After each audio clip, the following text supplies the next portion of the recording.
কিছু দেখা যাচ্ছে না, মানে একটু দূর থেকে ক্যামেরা করলে আমাকেও দেখা যাচ্ছে না, এত কুয়াশা বাইরে ভাই সাহেব আর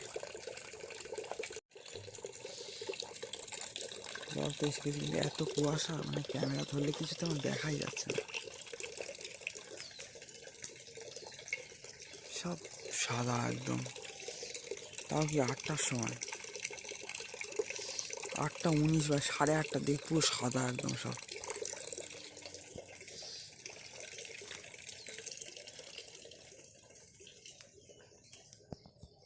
বাড়ির সব সাইড একদম সব সাদা। ঠান্ডাটা কম, কুয়াশা থাকলে ঠান্ডা কম থাকে, কিন্তু বাড়ির একদম সাইডে সব সাদা একদম সব। ভাই সাহেব কি অবস্থা!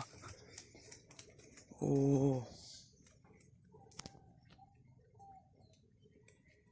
কি অবস্থা হয় আর